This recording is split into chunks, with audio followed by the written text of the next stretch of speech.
हम लोग पढ़ रहे हैं गाइस, थोड़ा सा केमिकल बॉन्ड में नहीं आता है, वो एटॉमिक स्ट्रक्चर में पढ़ोगे, मगर वो वीडियो मैंने अब तक डाला नहीं है। तो थोड़ा सा एटॉमिक स्ट्रक्चर ऑफ एटम के बारे में पढ़ते हैं, जहां पर हम लोग ऑर्बिट के बारे में पढ़ते हैं, ऑर्बिटल के और सब ऑर्बिटल के बारे में पढ़ते हैं। देखो स्कूल में तुमने पढ़ा होगा कि कक्षा, ऑर्बिट को कक्षा कहते हो तुम लोग। तो ऑर्बिट है या शेल है, हाँ।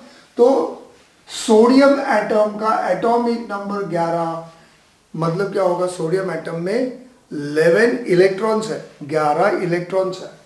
तो उनको अगर अलग अलग कक्षा में मुझे डालना है, मतलब डिफरेंट ऑर्बिट्स में मुझे डिस्ट्रीब्यूट करना है, हम लोग उसको क्या कहते हैं, इलेक्ट्रॉनिक कॉन्फ़िगरेशन, है ना। तो पहली कक्षा में 2 इलेक्ट्रॉन, दूसरी कक्षा में ये 8, थर्ड ऑर्बिट में, ऑर्बिट बोलूंगा, थर्ड ऑर्बिट में 1 इलेक्ट्रॉन, मतलब 281 इज इट्स इलेक्ट्रॉनिक कॉन्फ़िगरेशन। वापस कह रहा हूं मैं, electronic configuration is distribution of electrons in different orbits. अभी ये ऑर्बिट है, पहली ऑर्बिट है, फर्स्ट, ये दूसरी ऑर्बिट है, ये तीसरी ऑर्बिट है, और ये तीनों ऑर्बिट्स में हमने 3 इलेक्ट्रॉन्स को डाल दिए। मगर गाइस एक ध्यान में रखना, सिर्फ ऑर्बिट्स नहीं होती। ऑर्बिट क्या है, वो एनर्जी लेवल है। एनर्जी लेवल मतलब जैसे लाइट एनर्जी है, साउंड एनर्जी है, वैसे ये ऑर्बिट भी एनर्जी लेवल है। एक एग्जांपल देता हूं मैं, सन, अराउंड सन अर्थ मूव होता है, तो क्या कभी ऐसा होता है कि अर्थ कभी कभी घूमने के लिए दूर गई, फिर घूम के बोर हो गई तो फिर नजदीक आ गई? ऐसे कभी नहीं होता है। उसकी कक्षा, उसकी ऑर्बिट अराउंड सन जब घूमती है तो उसकी ऑर्बिट जो है वो फिक्स है। मून अर्थ के अराउंड घूमता है, मून रिवॉल्व्स अराउंड अर्थ, क्या होता है वहां पर, एक फिक्स्ड ऑर्बिट में वो घूमता है। वैसे ही साइंटिस्ट लोगों को समझा कि ऑर्बिट्स में जब वो घूमते हैं तो वो उनकी ऑर्बिट है, मतलब जो इलेक्ट्रॉन तीसरी ऑर्बिट में है, तीसरी ऑर्बिट में, मतलब देखो मैं एक बताता हूं तुमको, ये न्यूक्लियस है, यहां पर प्रोटॉन्स है, हाँ, ये पहली ऑर्बिट, ये दूसरी ऑर्बिट, ये तीसरी ऑर्बिट, हाँ। एक ध्यान में रखना, जो अगर हमारे पास 11 इलेक्ट्रॉन्स है, आउट ऑफ दिस 11 इलेक्ट्रॉन्स, जो इलेक्ट्रॉन की एनर्जी कम है वो न्यूक्लियस के नजदीक जाएगा, जो इलेक्ट्रॉन की एनर्जी सबसे ज्यादा है वो न्यूक्लियस से दूर दूर जाएगा। जितनी एनर्जी ज्यादा उतना that particular electron will go away from the nucleus. जैसे कि अर्थ सन के करीब है, जुपिटर सन के दूर है, मतलब जुपिटर की एनर्जी है, अर्थ की एनर्जी कम है। समझ में आ रही है कुछ बात?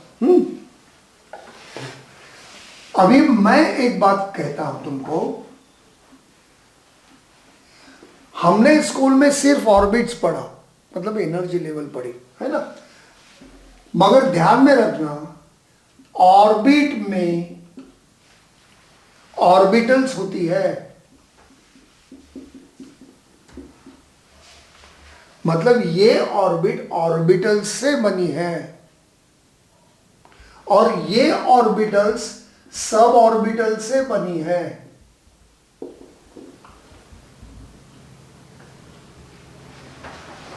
इसका मतलब क्या है, एक ऑर्बिट में ऑर्बिटल है और ऑर्बिटल्स में सब ऑर्बिटल्स है।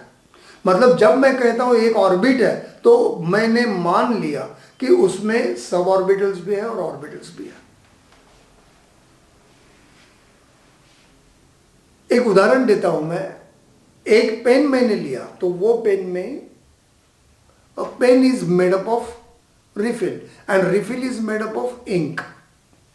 मतलब जब मैं पेन लेता हूं तो मैंने रिफिल को भी लिया, अंदर जो रिफिल है, और इंक को भी लिया मैंने। वैसे ही orbit is made up of orbitals and orbitals are made up of sub orbitals.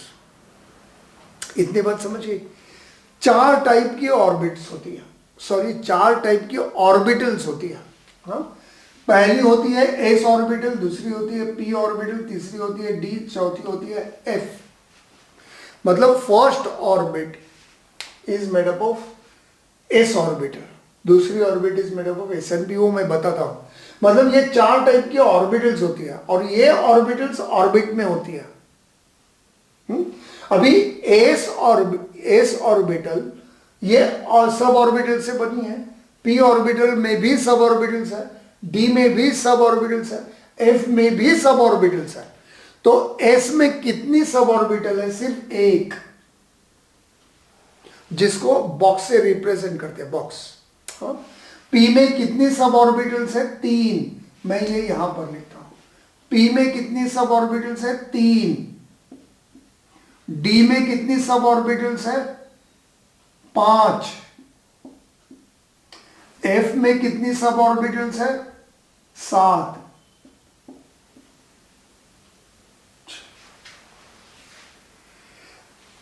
और ये सब ऑर्बिटल्स ये ऑर्बिटल में है और ये ऑर्बिटल ऑर्बिट में है। कुछ समझ में आ रही है बात?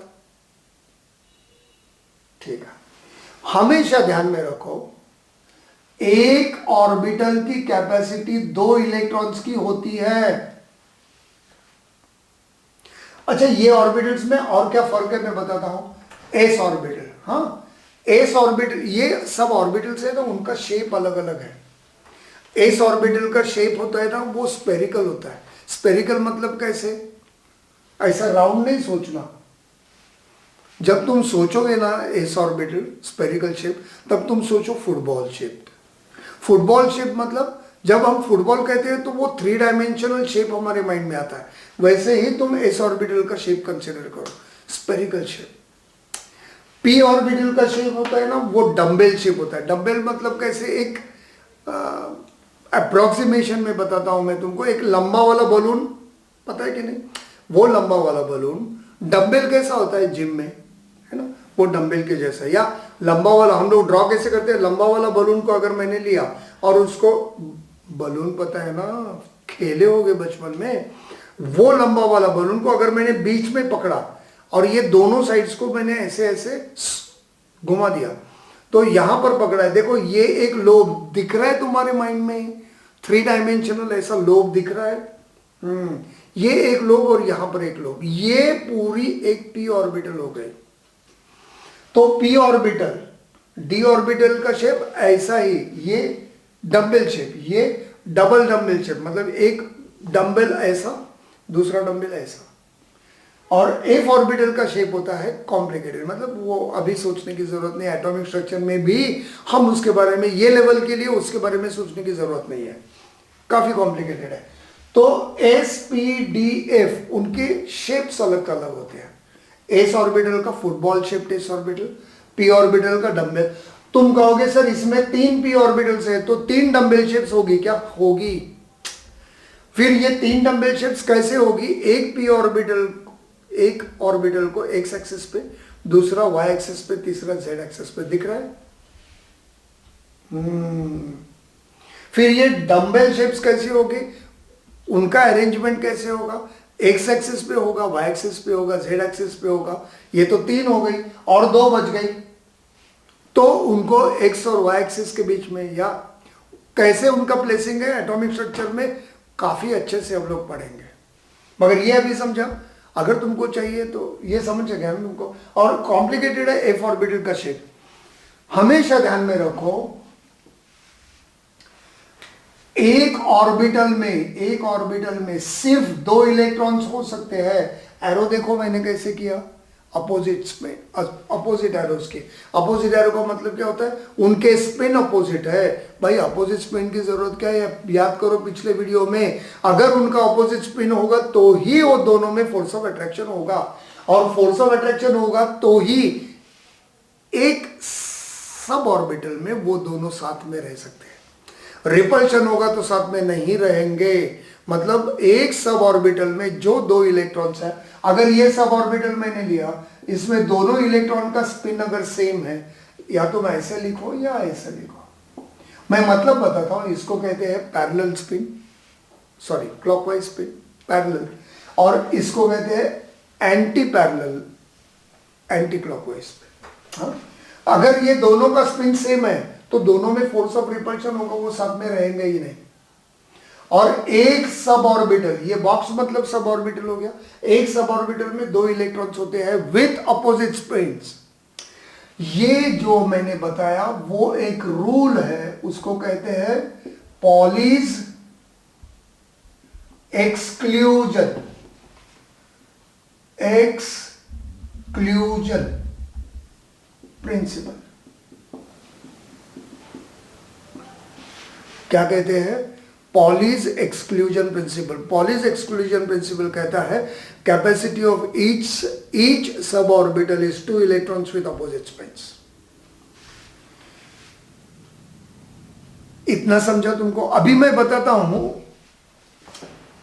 कि जनरली स्टूडेंट्स क्या पूछते हैं कि सर आपने बताया पहले ऑर्बिट में ऑर्बिटल्स होती है, दूसरे में भी ऑर्बिटल्स होती है, तीसरे में भी ऑर्बिटल्स होती है, तो ये हर ऑर्बिट में कौन सी कितनी ऑर्बिट्स होती है? देखो, जितने एलिमेंट्स अब तक डिस्कवर हो गए हैं, whatever number of elements which are discovered, हाँ, वो सब एलिमेंट्स में मैक्सिमम 7 ऑर्बिट्स है। 8 ऑर्बिट वाला एलिमेंट अब तक डिस्कवर नहीं हुआ। इसलिए पीरियोडिक टेबल में ध्यान में रखो, पीरियड्स होते हैं वो 7 होते हैं, 8वां पीरियड अब तक आया नहीं। तो मैं लेता हूं 8 पीरियड तक, 2, 3, 4, 5, 6 और 7।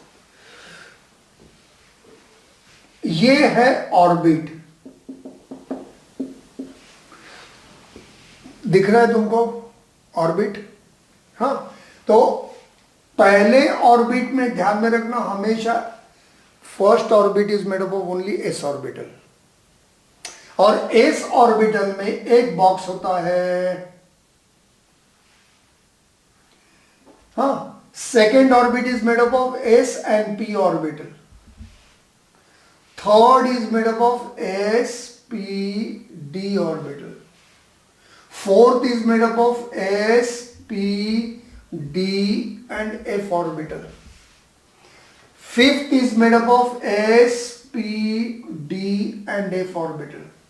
Sixth is made up of S, P, D. Seventh is made up of S and P. और eighth is made up of S orbital. मतलब पहले ऑर्बिट एस ऑर्बिटल से बनी, दूसरी ऑर्बिट एस और पी से बनी, ऐसा समझ में आया? अब देखो, तुम सब ऑर्बिट में एस ऑर्बिटल्स है, हाँ, पहली और 8वीं ऑर्बिटल छोड़ के सब में पी ऑर्बिटल है। अगर मुझे ये पी ऑर्बिटल के बारे में बोलना है तो मैं क्या कहूंगा? ये पी ऑर्बिटल को तीसरी ऑर्बिट की पी ऑर्बिटल, ये एस को क्या कहूंगा? दूसरी ऑर्बिट की एस ऑर्बिटल। ये पहले ऑर्बिट की, मतलब 1s, 2s, 2p, 3s, 3p, 3d, 4s, 4p, 4d, sorry 4d, 4f, 5s, 5p, 5d, 5f, 6s, 6p, 6d, 7s, 7p and 8s।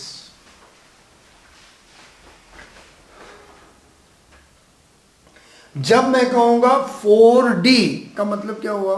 Fourth orbit की डी ऑर्बिटल। अब समझ में आया? समझ में आया। अब देखो इलेक्ट्रॉन्स हम डालेंगे कैसे? हाँ, तो उसको वो रूल को कहते हैं ऑफ बाउ प्रिंसिपल।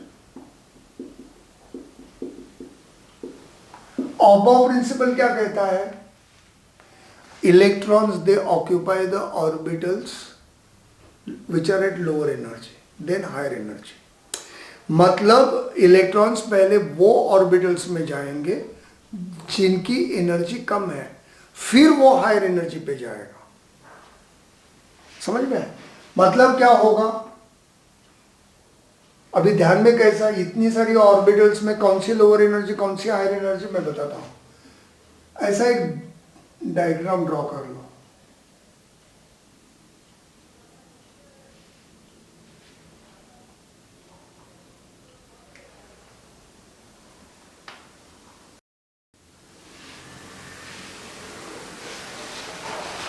समझ गए? चलो अभी हमको सोडियम का एक एटम ही बनाते हैं। सोडियम का एटम बनाना है तो मैं यहाँ पर सोडियम लेता हूँ, उसके पास 11 इलेक्ट्रॉन्स है। हाँ, समझो तुमको एक मैंने थैला दिया, वो थैले में मैंने तुमको 11 इलेक्ट्रॉन्स दिए और मैंने कहा कि यहाँ पर खड़े हो जाओ। सपोज ये तुम हो और ये तुम्हारे पास थैला दिया है, 11 इलेक्ट्रॉन्स है। अब ये 11 इलेक्ट्रॉन्स मैं तुमको कहूंगा ये रास्ते पे चलने को चालू करो। जैसे जैसे ये बीच में बक्से आएंगे तो वो बक्सों में तुम इलेक्ट्रॉन डालने की कोशिश करो। और तुम बोलो एस ऑर्बिटल आएगा तो उसमें एक ही बक्सा आएगा, तो कितने इलेक्ट्रॉन्स डालोगे? 2। पी ऑर्बिटल आएगी तो 3 बक्से आएंगे, तो कितने इलेक्ट्रॉन्स डालोगे तुम? 6। डी ऑर्बिटल आएगी तो कितने कितने बक्से हैं? 5, तो 10 इलेक्ट्रॉन्स डालोगे। एफ में कितने डालोगे? 14, क्योंकि 7 बक्से हैं, 7 बॉक्सेस है, 7 सब ऑर्बिटल्स है। तो यहां से चलो तुम चालू किया, हाँ, चलने के लिए। चलो चलते चलते यहां पर आ गए, इसमें तुमने 2 इलेक्ट्रॉन्स डाल दिए, तो मैं यहां पर लिखता हूं पहले ऑर्बिट की एस ऑर्बिटल में 2 इलेक्ट्रॉन्स डाल दिए। समझ रहे हैं? तुम चलते चलते यहां से यहां पर आ गए। अभी यहां से ये रोड पे जाने के लिए यहां से ऐसे जंप मार के नहीं जा सकते हो, वही एक रूल है। मतलब क्या करना पड़ेगा तुमको? यहां से पीछे जाना पड़ेगा और चल के आओ। अभी 2s आ गया। एस की कैपेसिटी कितनी इलेक्ट्रॉन्स की? 2 इलेक्ट्रॉन्स की, तो 2 इलेक्ट्रॉन्स डाल दो। अब देखो 11 में से 4 इलेक्ट्रॉन्स गए, बचे कितने? 7 इलेक्ट्रॉन्स। यहां से 2s, यहां से जंप कर सकते हो क्या? नहीं। थोड़ा सा सांप सीढ़ी जैसा खेल है ये, बचपन में खेला होगा, अभी भी खेलते होंगे, है ना? तो 2s यहां से जंप कर सकते हैं? नहीं, तो हमको पीछे जाना पड़ेगा। फिर क्या आ गया? 2p, p की कैपेसिटी कितने इलेक्ट्रॉन्स के है? 6 इलेक्ट्रॉन्स के, तो हम 6 इलेक्ट्रॉन्स डालेंगे। अब 11 में से कितने इलेक्ट्रॉन्स आपके खत्म हो गए बताओ? 6 और 2 8 और 2 10, मतलब बचा कितना इलेक्ट्रॉन? 1 इलेक्ट्रॉन। यहां से जाओ, फिर यहां पर आओ, फिर 3s आया। 3s में कितना इलेक्ट्रॉन बचा है तुम्हारा? 1 इलेक्ट्रॉन बचा, वो 1 इलेक्ट्रॉन डाल दो ना इसमें। देखो एक बॉक्स है, एक सब ऑर्बिटल है, उसकी कैपेसिटी 2 इलेक्ट्रॉन्स की है, तो तुम 1 डाल सकते हो, 3 नहीं डाल सकते। मैंने 1 किलो चावल लाने के लिए कहा, और मतलब 2 किलो चावल लाने के लिए कहा, एक थैली दी तुमको, वो 2 किलो की ही थैली है, तो तुम उसमें 2 किलो ला सकते हो या 1 किलो ला सकते हो, क्या 3 किलो ला सकते हो? नहीं ला सकते हो। वैसे ही है, capacity of each sub orbital is 2 electrons with opposite spin, Pauli's exclusion principal. यहां पर ये समझ गए सबको? ठीक है, एक बात बताता हूं मैं।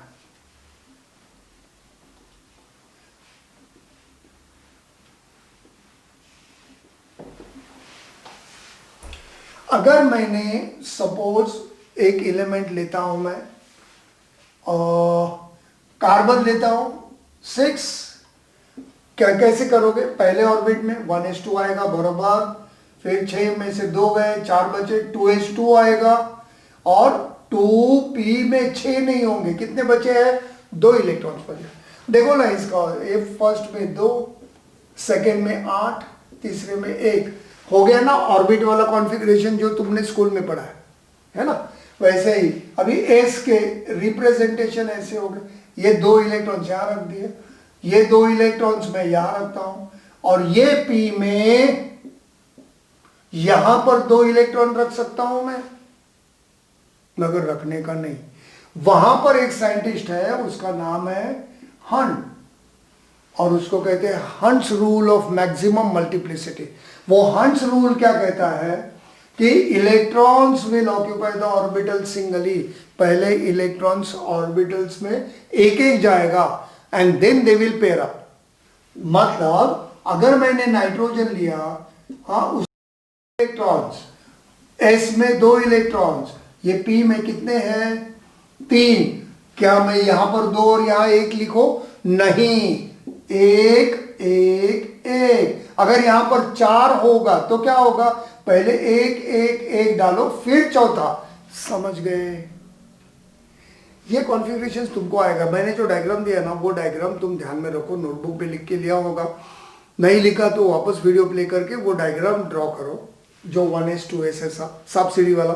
और उससे जितने पीरियोडिक टेबल में एलिमेंट्स है 105 तक, सबके कॉन्फ़िगरेशंस लिखो। 1s 2s 2p6 3s2। बाद में आपको बायट भी हो जाएगा। ये रट्टा मारने की जरूरत नहीं है। काफी सारी चीजें हमने पढ़ी। हंस रूल पढ़ा, पॉलिश एक्सक्लूजन प्रिंसिपल, ऑबव प्रिंसिपल। ये ऑबव नाम नहीं है किसी का, ये ऑबव का मतलब है कंस्ट्रक्शन, बिल्डिंग अप। हम एक एटम बनाते हैं, उसको कहते हैं ऑबव प्रिंसिपल। अब इतना बेसिक नॉलेज होने के बाद मेरे ख्याल से हमको जरूरी है वैलेंस बॉन्ड थ्योरी पढ़ने का, क्योंकि वैलेंस बॉन्ड थ्योरी ने हमको बताया ऑक्टेट रूल के वो फेलियर्स जो एक्सप्लेन किया हमको वैलेंस बॉन्ड थ्योरी ने, जो हम अगले वीडियो में पढ़ते हैं।